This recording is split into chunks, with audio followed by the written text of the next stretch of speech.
따뜻하게 하지 말고. 네? 요즘에 그래요? 따뜻하게 좀 하지 말고 선생님들 귀한 시간에 귀한 걸음 하셨으니까 그냥 귀하게 좋은 시간 가지도록 하겠죠? 그럼 선생님께서 다른 선생님 다 소개하시고. 네, 안녕하세요. 오늘 보실 영화는 총 3편이고요. 각 영화는 독립영화들이죠. 그래서 감독이 러닝타임은 짧지만 각각의 자기가 전달하고 싶은 내용들을 함축적으로 녹여내 있는 그런 작품들입니다. 그래서 독립영화고 시간이 짧다라고 해서 전달하는 바가 없는 게 아니라 오히려 더 그 전달하고 싶은 내용을 잘 녹여낸 작품이다 보니까 끝까지 함께 해주시고, 또 영화가 끝나면 해당 영화의 한 분의 도슨트 분이 나오셔서 설명을 해주시고, 또 간단한 질의응답 한두 개 정도만 받고요. 전체적인 토론과 질의응답은 영화 3편을 다 보고 나서 함께 나누는 시간을 가지려고 합니다. 그래서 영화 한 편당 러닝타임은 최대 20분 정도예요. 그래서 하나 끝나고 질의 설명 듣고 또 하나 영화를 보고 또 질의응답을 하거나 이제 설명을 듣는 시간으로 진행이 될 예정이니까 한 편 한 편 집중해서 봐주시면 감사하겠습니다. 질문해도 됩니까? 그 영화 2편 끝나고 잠깐 휴식 시간 주십니까? 한 5분이라도? 선생님 어떻게 네, 되세요? 그렇게 하겠습니다. 왜냐면 저보다도 저희 학생들의 참을성이 적었어요. 여러분 그게 원하는 겁니까? 네.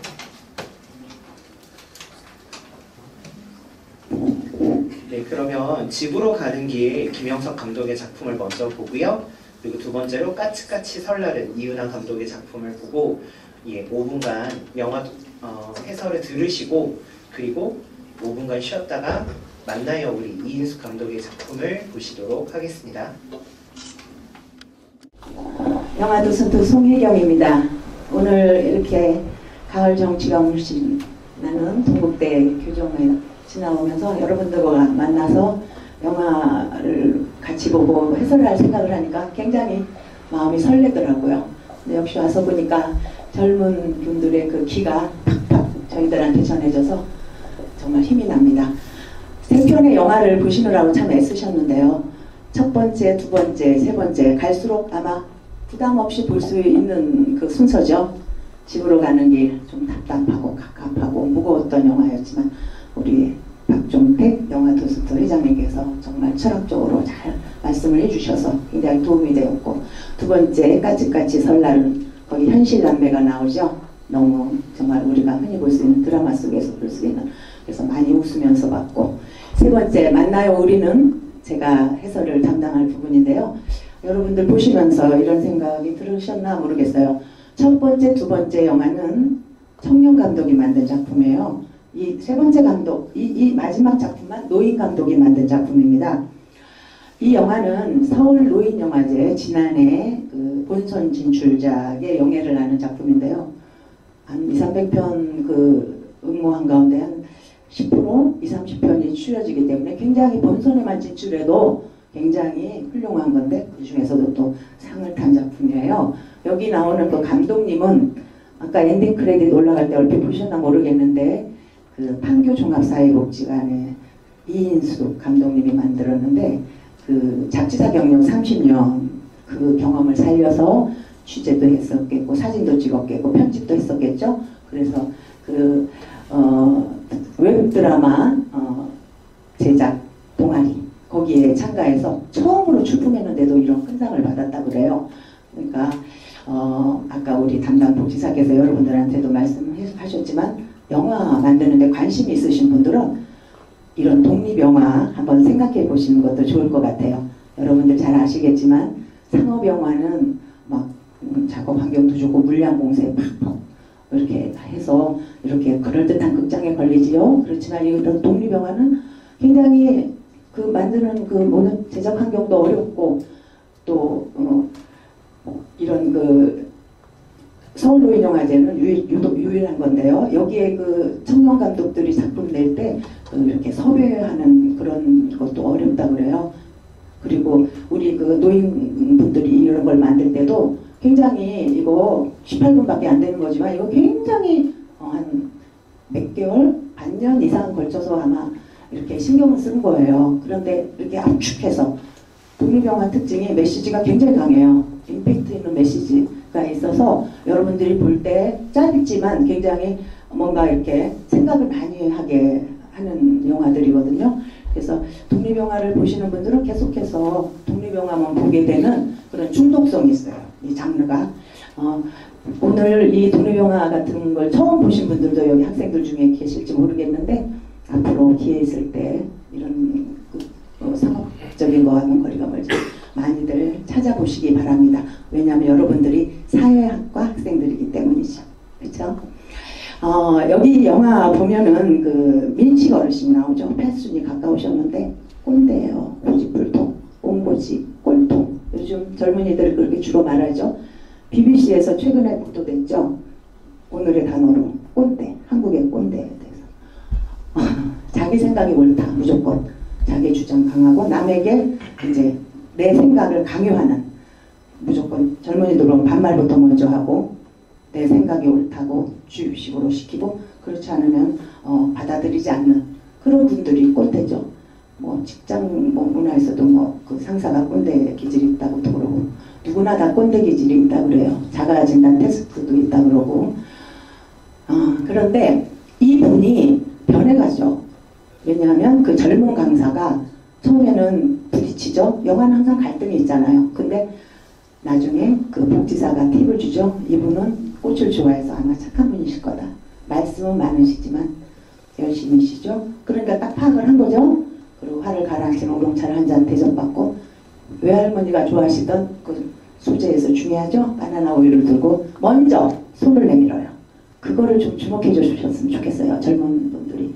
어르신들이 꼰대짓을 하거들랑 그거를 이렇게 좀 못마땅해 하지 마시고 먼저 한번 손을 내밀어 보시는 게 어떨까요? 그러면 어르신들은 그냥 눈 녹듯이 녹아버리는 거예요. 마치 기다리기라도 했다는 듯이. 그래서 같이 바나나 우유를 나눠 마시고 자기 그 속인 얘기를 하죠. 나는 사실 아마 또 그런 뭐 이상한 그런 고집을 부리다가 가족으로부터 또 이렇게 도외시 됐겠죠. 그렇게 손녀딸을 끼고 글자도 숫자도 그림도 모든 걸 다 가르쳤는데 직장 다니는 엄마 대신 팽당한 거예요. 어느 순간 할아버지가 뭔가 잘못했겠죠. 공치사를 했다든가. 그래서 그 못 본 그 소중한 나의 손녀딸. 왜냐하면 어르신들은 자식은 정신없이 키워요. 내가 어떻게 키웠는지 몰라야겠지만 손주들은 눈에 넣어도 안 아프고 내가 책임이 없잖아요. 손주들은 무조건 이뻐하기만 되잖아요. 이뻐하기만 하면 되니까. 근데 그 손주를 못 보는 거예요. 그 사랑스러운 손주를. 그래서 나를 나 좀 알아줘. 할아버지가 나는 그런 사람 아니야. 왜 우리가 제일 속상할 때가 어때요? 남이 나를 잘못 판단할 때. 나는 그런 사람 아닌데. 그럴 때 정말 억울하죠. 그러니까 이 할아버지도 마찬가지. 나를 알아달라. 그래서 자기가 가장 잘하는 야생화를 찍어서 그 모았던 거를 영상 편집을 배우는 거예요. 근데 마음이 조급한 거예요. 그래서 건너뛰는 거죠. 언제 자르기 붙이기에 난 색보정 배우러 왔는데. 그래가지고 괴롭힌 거죠. 여강사를. 그러다가 여강사가 먼저 하야를 청하고 그리고 외할머니 얘기를 하잖아요. 여강사도 상처가 있는 사람이라. 물론 뭐 쭉 그런 걸로 마음이 많이 이렇게 좀 지쳐있기도 하지만 그래서 서로 이렇게 소통을 하고 서울노인영화제가 지향하는 그게 소통이거든요. 세대 간 소통. 그리고 노인 감독들은 그 아무거나 만들어도 돼요. 청년 감독들은 노인 문제 안에서만 만들어야 돼요. 그래서 밝고 노인들은 오래 살아본 노인들은 세상을요 뭐 산전수전 공중전 다 겪어봤기 때문에 이렇게 막 모든 걸 다 겪고 나면 어떤 느낌이 드냐면 저도 뭐 그렇게 뭐 60대 중반인데 7, 80대 어르신들 이렇게 얘기 들어보면 세상에 아무런 그거 아무것도 아니다. 아까 그 집으로 가는 길 할머니 완전 실어증 걸린 할머니죠. 완전 초연하시잖아요. 그죠? 왜? 세상을 다 살아봤거든요. 준비하시고 계셨다고 그랬죠. 그래서 그냥 지혜만 남은 거예요. 우리 왜 그 아랍의 그 어르신들은 우리 지금 전통문화, 유교의 전통문화가 점점 지금 뭐 이렇게 사그라진다 그러는데 아랍 지역에서는 아직도 어르신을 살아있는 박물관으로 대접을 한답니다. 노인의 지혜가 그렇게 대단한 거예요. 그래서 그런 그 지혜로움을 이렇게 우리 젊은이들하고 이렇게 소통하고 싶은데 그렇게 자꾸 곡해를 하니까 움츠러드는 거죠. 움츠러들고 있다가 혹시라도 이렇게 주변에 이렇게 나를 이렇게 대화를 청하는 이런 젊은이들이 있으면 반가운 거예요. 너무너무 고맙고. 그래서 아까도 그런 그 아름다운 장면이 연출된 거죠. 그래서 제가 작년에 이 영화를 놓고 그 전문가님께 배울 때 여기서 가장 잘 찍은 장면, 왜냐면 이건 노인 감독이 그 아마추어 노인 감독이 만든 거잖아요. 그 아까 그 여러분들이 그냥 스쳐 지나가셨는지 모르겠는데 그 외할머니가 폐암으로 돌아가셨다고 말씀할 때 그 황혼의 그 가로수 장면이 쫙 지나가죠. 한참 지나가요. 그게 명장면이라고 그래요. 촬영면에서. 그래서 압축해서 군더더기가 없어요. 이 영화가 보면. 그리고 자기가 하고 싶은 그 메시지가 지금 정확히 다 전달되고 있죠. 그래서 만나요 우리 제목부터가. 그래서 이거는 단골 우리 그 서울노인영화제 영화 도슨트들이 전국적으로 나가서 오라 그러면 가서 해설하거든요. 근데 가장 거기서 인기 있는 세대 통합의 가장 모범적인 그런 사례를 담은 영화라고 볼 수가 있습니다. 그래서 여러분들 사회학과 학생 여러분들 오늘 장시간 굉장히 세 편의 영화, 한 편의 영화를 그냥 처음부터 끝까지 신과 함께 이런 영화 한번 쫙 보면 얼마나 뭐 부담 없잖아요. 근데 이거는 끊었다가 해설 듣고 또 끊었다 해설 듣고 끊었다 해설 듣고 이렇게 3-4번 걸쳐서 여러분이 이렇기 때문에 굉장히 이게 힘든 작업이에요. 이렇게 녹록지가 않습니다. 생각할 것도 많고. 그래서 우리 그 동국대에서 벌써 우리 제가 알기로 우리 저기 박 회장님은 벌써 3번째 오신 건데요. 우리 교수님께도 감사드리고 이런 그 영화를 여러분들께 이렇게 텍스트로 제공해서 생각해 볼 수 있는 시간, 사회 문제. 여기서 우리 세 편 영화 중에 사회 문제가 여러 가지가 있잖아요. 그렇죠? 뭐 명절 증후군이라든가 가족 그 분해 이런 거, 예전과 다른 그런 그 유교 그 전통 그게 붕괴되는 거, 그리고 어르신들을 일단은 예전 같게 생각을 안 해요. 그래서 저는 다니면서 제가 말씀드리는 게 있어요. 왜냐하면 25개 복지관 다니면서 해설하기 때문에 어르신들이 먼저 바뀌어야 되잖아요.